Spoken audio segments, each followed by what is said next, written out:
Alors les enregistrements de la NSA ne sont pas sur Internet, en tout cas pas que je sache, mais tous les autres y sont. Hein. Roger Paul Droit. Ce qui me frappe dans ce document, c'est que on voit comment il y a à la fois une convergence dans le fait de tout transmettre, enregistrer, vouloir divulguer, et en même temps un amalgame entre des plans complètement différents.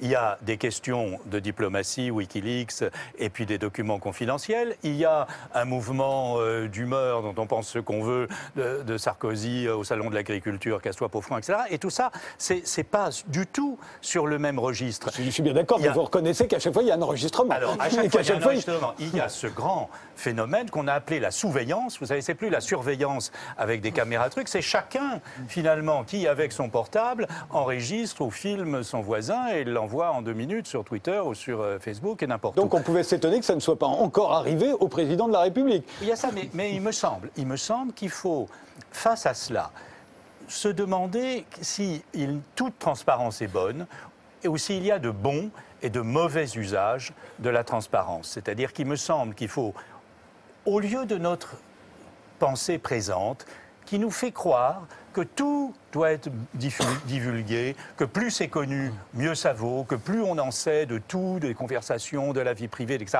Tout ça est bien. Je crois qu'il faut distinguer entre des transparences exigibles, légitimement. On a le droit de connaître des comptes de dépenses publiques, on a le droit de vérifier des procédures d'appel d'offres, de décisions publiques, d'élections, etc. Et puis, il y a des endroits où l'opacité est bonne, exigible et nécessaire. Elle est nécessaire dans les décisions commerciales, financières, etc. Après, on peut chercher à comprendre, mais si tout est dit partout, tout le temps, il y a un beau texte, vous savez, de Kant. Alors, je ne vais pas vous faire un cours de philo du tout, une seconde, mais bon, après tout, je vois ça en philosophe plus qu'en politologue ou en historien. Un très curieux texte à la fin de l'anthropologie, dans les dernières pages, il imagine, vous savez, c'est un truc de science-fiction, il dit peut-être qu'il y a sur une planète des êtres qui ne peuvent pas penser sans parler. Il appelle ça Laodenken. Ils pensent à voix haute, c'est-à-dire dès qu'ils pensent quelque chose, dès qu'ils ont un truc en tête, ils le disent. C'est un peuple, en quelque sorte, imaginaire, mais sans dissimulation aucune. Une société où rien ne peut être dissimulé, ne peut être tu, ne peut être secret, ne peut rester scellé ou caché une seule seconde. Eh bien, se dit Kant, est-ce qu'il y aurait une politique possible? Il dit non. Est-ce qu'il y aurait une éthique même possible? Il dit non. C'est-à-dire que le premier réquisite, la première condition finalement de l'existence même simplement d'un être humain, d'une subjectivité, c'est que vous ne savez pas ce qu'il y a dans ma tête pendant que je suis en train de vous parler. Enfin, il n'y a pas plus que je ne sais ce qu'il y a dans la vôtre pendant que vous écoutez. C'est-à-dire que voilà, il y a cette clôture-là qui, bien sûr, et la possibilité et du mensonge et de la sincérité et de l'intercommunication. Mais si et du contrôle, il n'y a pas cela, on est... Alors l'exigence d'une transparence permanente, indéfinie, absolue, intégrale et tout ce qu'on veut, c'est pas possible. Voilà. Alors Étienne Jarnel, Anne Rosenchère et William Goldnadel. Il n'y a pas d'exigence, il y a une réalité. La réalité est bienvenue dans le monde numérique, ça existe, c'est là. Donc après, c'est normal. Il est normal que tout le monde cherche à protéger ses secrets et il est normal que d'autres cherchent à les percer, ces secrets. Simplement, j'entendais Marine Le Pen tout à l'heure qui parlait des cassettes. Mais alors, c'est un peu les années 80, ça. Maintenant, ça fonctionne un peu différemment quand même. On a un peu changé d'époque. Vous aussi, mais vous avez plus d'excuses. Je suis désolé, elle est plus jeune que vous. Elle devrait normalement savoir qu'il existe le numérique. Elle n'a pas lu Kant. Pour le moment qu'elle n'a pas lu Kant. Peut-être lu Kant sur une disquette. Voilà, et on cherche à cacher. C'est normal, c'est un rapport de force permanent.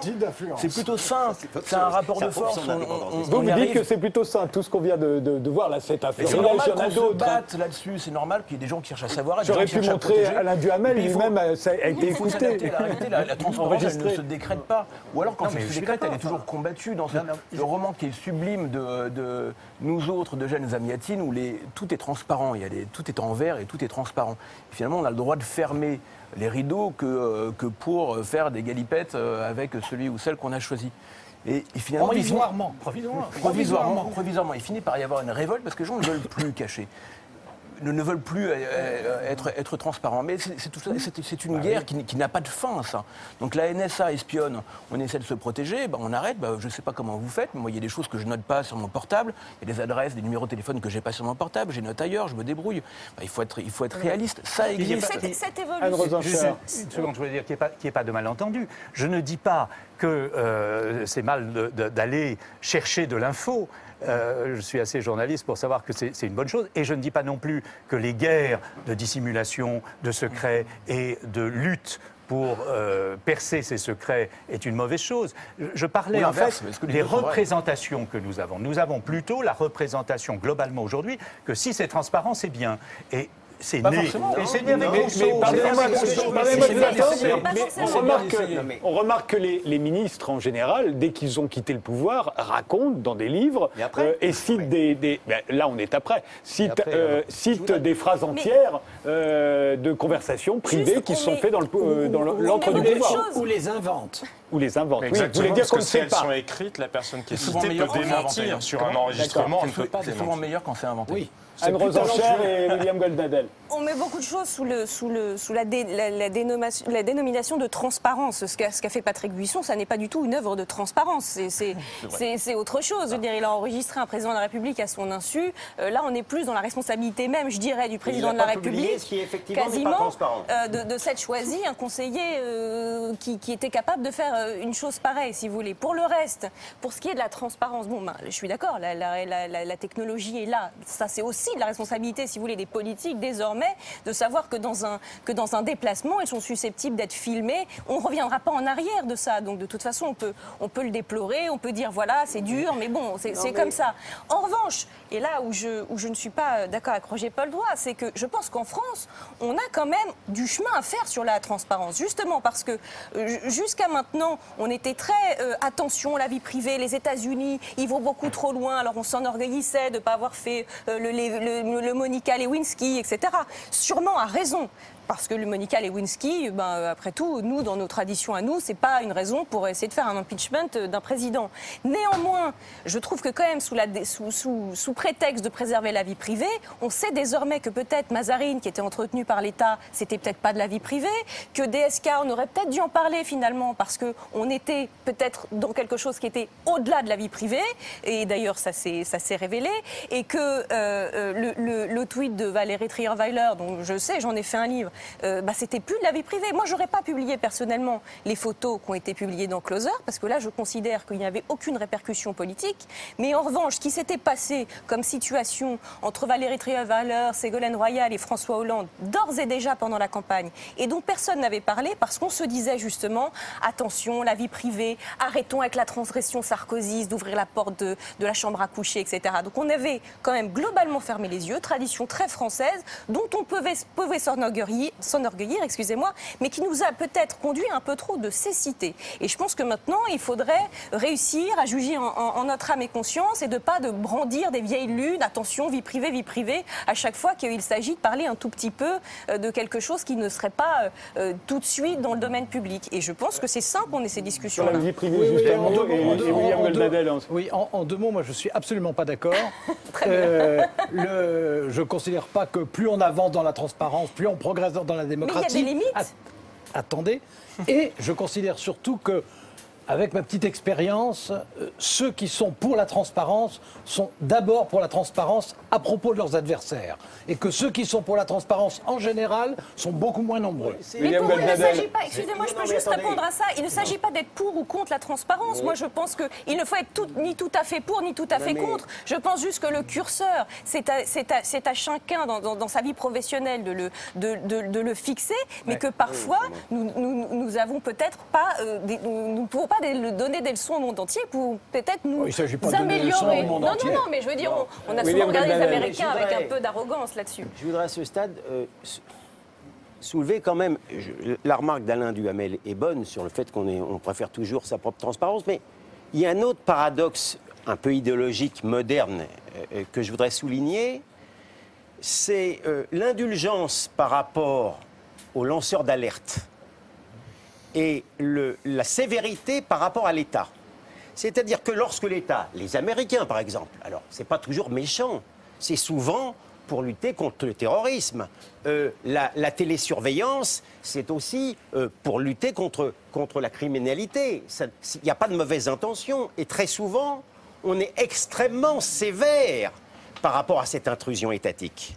Et paradoxalement, lorsqu'il s'agit d'individus, de lanceurs d'alerte, à la Snowden ou à d'autres, alors là, on est au contraire d'une très grande indulgence.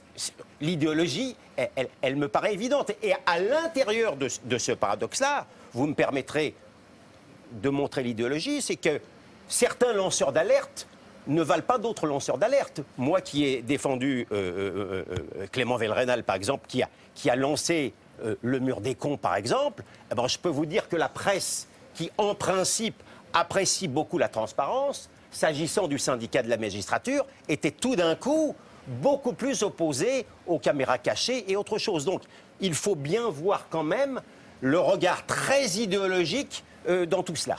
Étienne Jarnel. D'abord, ces décisions-là, on ne les prend pas en fonction d'idéologie. Ah bah vous n'en savez rien, hein, ce qui vous gouverne à l'intérieur. Tout ça, c'est largement inconscient. Ce qui nous gouverne, c'est les lecteurs, c'est nos lecteurs. Chacun a ses lecteurs, et Closer fait ce qu'il veut, il dit que c'est bien, etc. L'affaire Mazarine, quand on revient sur l'affaire Mazarine, évidemment, oui, ça a coûté un peu d'argent à l'État, mais franchement, c'était pas ça l'affaire. Ça a été sorti parce que c'était une bonne histoire, il faut se le dire. On n'est quand même pas des saints, de temps en temps, on a envie de sortir une bonne histoire. Mais ça n'a pas été sorti. Non. Bon, ça a été sorti bien après. L'affaire Mazarine, oui, mais elle a été cachée. Et puis quand elle a fini par sortir, elle est sortie pourquoi? Parce que c'était une bonne affaire. Pas parce que c'était un scandale d'État pour les quelques euros, enfin c'était des francs à l'époque, que ça a coûté. Après, la seule vraie question qu'on se pose, nous, c'est les devoirs qu'on a vis-à-vis du lecteur. Le patron du journal, c'est aucun de nous trois, dans nos journaux respectifs, c'est le lecteur. Quel est le contrat qu'on a avec le lecteur? Le lecteur du Point, c'est pas tout à fait la même chose que le lecteur de Closer, en tout cas j'espère. En tout cas, et Alain espère également. Mais voilà, c'est ça la seule question. Oui, mais alors justement, permettez-moi de vous poser une question. Dans cette affaire, et s'il y a d'autres conversations et d'autres conversations divulguées, oui. Le lecteur, le Français, les Français, dans ces cas-là, est-ce qu'ils profitent de tout cela ou est-ce qu'ils en sont victimes? Au fond, d'entendre les conversations de leur président de la République avec ses conseillers. Ça n'est pas aux journalistes d'être c'est pas un jugement moral que je porte. Non, mais Frédéric, comment on prend ce genre de décision, de publier quelque chose? Ça n'est pas parce qu'on considère que, en l'espèce, si on veut parler de l'histoire de cette semaine, que c'est nous qui décidons si Nicolas Sarkozy doit continuer à avoir X ou X conseillers ou tel autre homme politique de droite. Ce n'est pas à nous de décider si les Français ont envie que telle personnalité qui a une influence assez importante sur la vie publique continue à l'avoir ou pas. Les journalistes ne sont pas là pour être des procureurs, ils sont là pour apporter des éléments d'information. Je suis bien d'accord avec vous, je me pose simplement la question, est-ce que nous, les Français, finalement, c'est un gain qui nous est offert là de savoir ce qui s'est passé dans les allées du pouvoir. Buisson dire c'est embêtant que Claude Guéant quitte le secrétariat général de l'Élysée parce qu'il s'était mouillé auprès du parquet dans les affaires, je pense que c'est intéressant. Qui mérite d'avoir l'information. Ils sont également très intéressés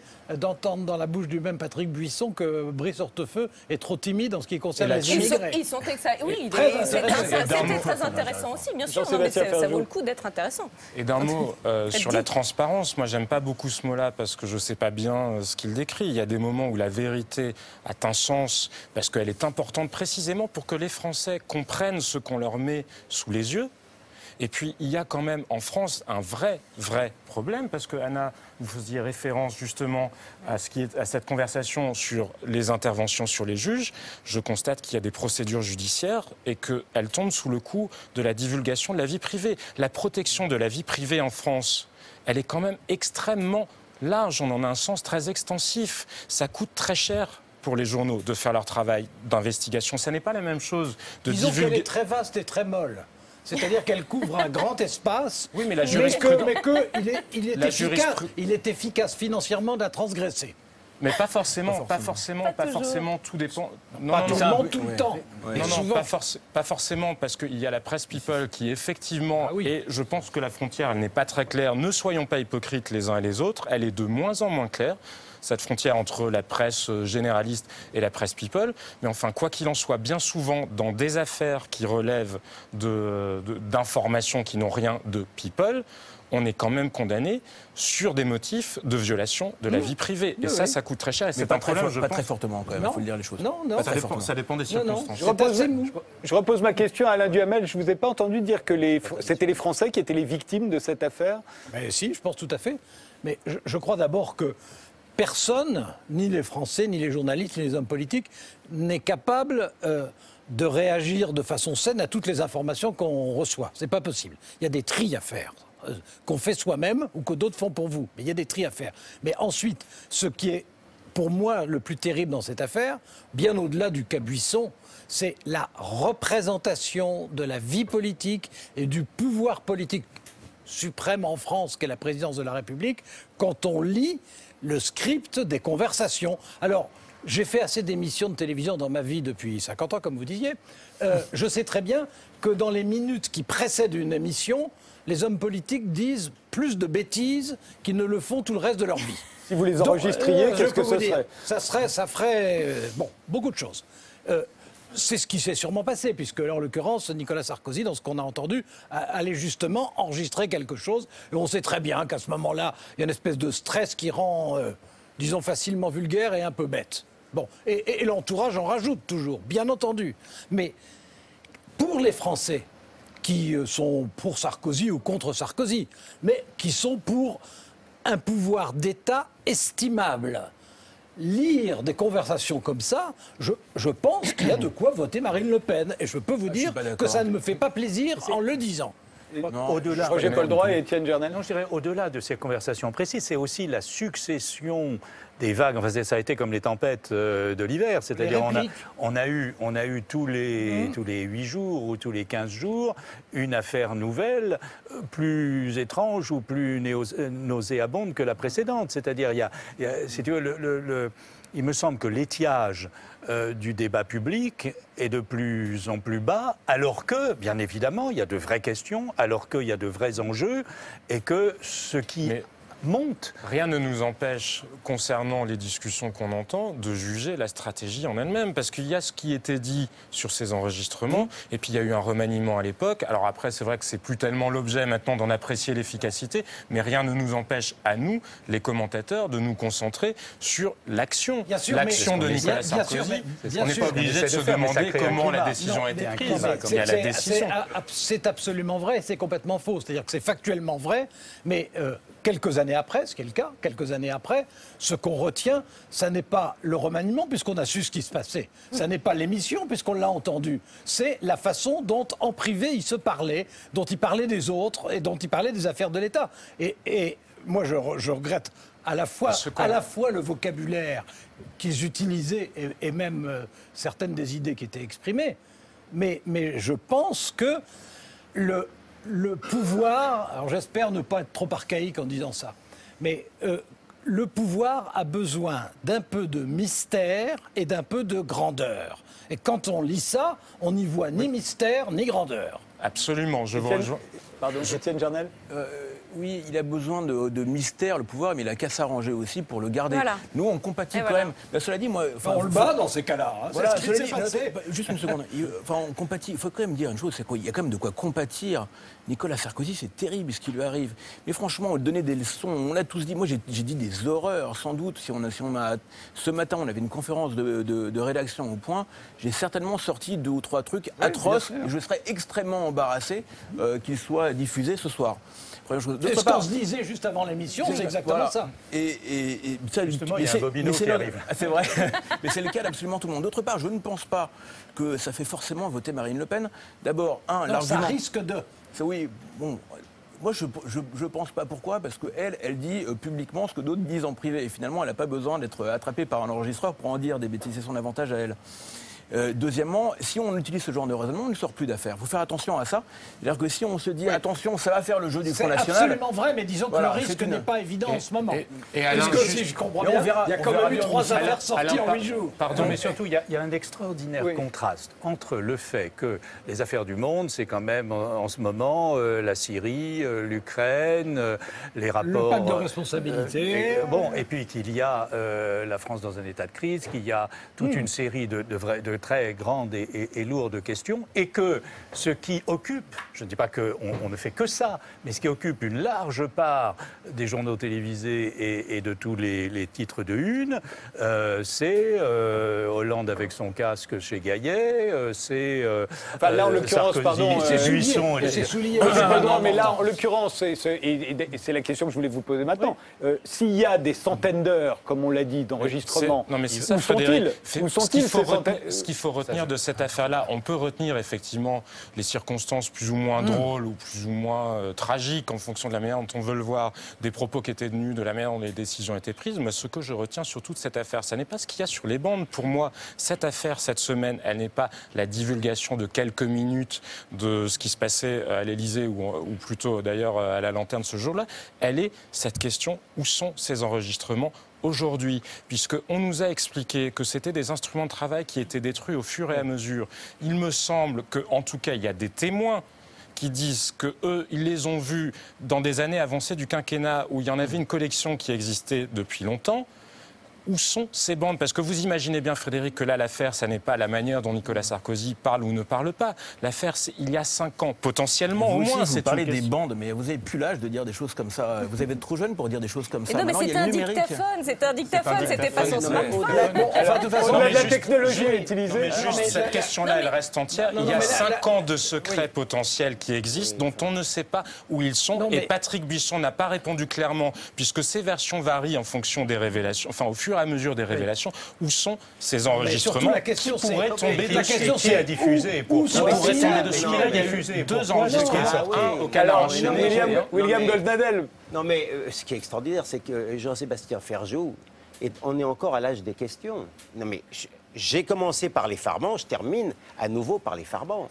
On nous fait au début une belle leçon de morale, et en nous expliquant bien évidemment que la loi a été violée, mais enfin, en dehors même de la question morale, de la publicité des enregistrements incriminés, n'est-ce pas? Puisque, paraît-il, ils peuvent faire grimper tel candidat, paraît-il, ils peuvent à tout jamais décevoir le peuple naïf de la qualité, qualité de nos élites. Je rends hommage à votre fraîcheur d'esprit, mais... à mon âge numérique. Mais bien sûr. Mais plus sérieusement, un petit détail comme ça en passant, et la violation de la loi. Encore une fois, la violation de la loi, c'est rien. Est-ce qu'il y aurait une catégorie de citoyens ou une corporation qui pourrait allègrement s'affranchir de la loi? Or, lorsque vous avez procédé justement à cette divulgation, comme le Canard enchaîné, et vous en rendrez compte dans des conditions morales ô combien plus périlleuses et peut-être pénales, nous en reparlerons, quand vous avez procédé à la publication de cela, Monsieur Ferjou, vous avez violé la loi. Un point, c'est tout. Étienne Bernal. Juste une chose comme ça, parce que les grandes déclarations où vous allez en répondre, etc., effectivement, les journalistes, ils sont soumis à la loi, ils ne sont pas hors. J'aime à vous l'entendre dire. Heureusement, quelquefois, ça m'échappe un peu. Et puis parfois, on a le droit de rire un petit peu, parce qu'effectivement, quand nous avons annoncé que ces enregistrements existaient, que vous l'ameniez, vous avez dit « je vais vous poursuivre, je vais vous faire condamner oui. ». On voit bien le résultat. Donc parfois, permettez-moi de rire un tout petit peu là ce soir, parce que c'est quand même marrant. Écoutez, riez de bon cœur. Ma plainte, elle est déposée, mais ça n'est pas encore purgé, tout ça. Hein. Donc, pour l'instant, vous avez le droit de rire.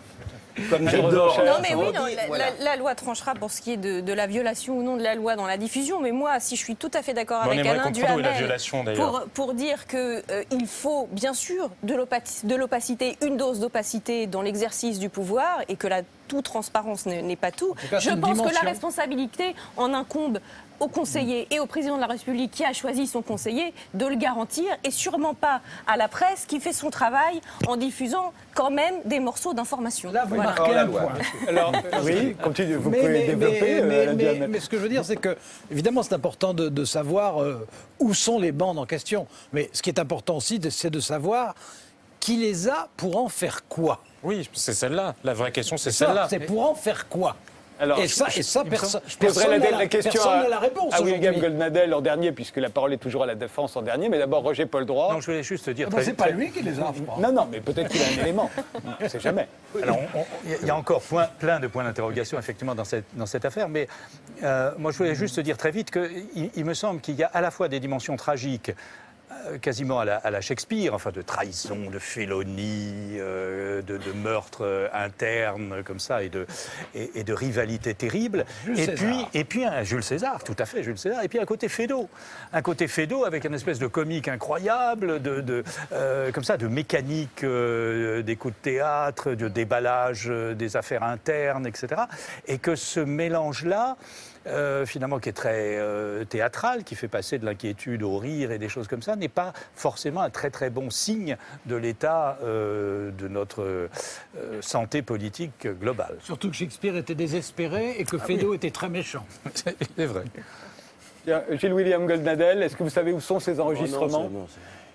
Je l'ignore. Et vous ne le diriez pas. Et je ne le dirai pas, j'ai une petite idée de qui les a subtilisés et qui les a recélés. Et raison pourquoi Patrick Buisson m'a demandé de déposer une plainte.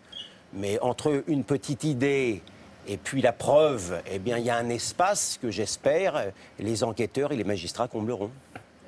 Quelqu'un veut ajouter quelque chose? Absolument, il y a un espace et effectivement, les enquêteurs et les magistrats les combleront, y compris sur les circonstances de cette affaire dans laquelle il y a eu énormément de pression, énormément de menaces, énormément de moyens de basse police. Et effectivement, ces conditions-là seront éclairées un jour. M. Ferjot connaît beaucoup de choses. Et donc, espérons que ça se fera de la part des magistrats qui en seront chargés avec un esprit d'équité.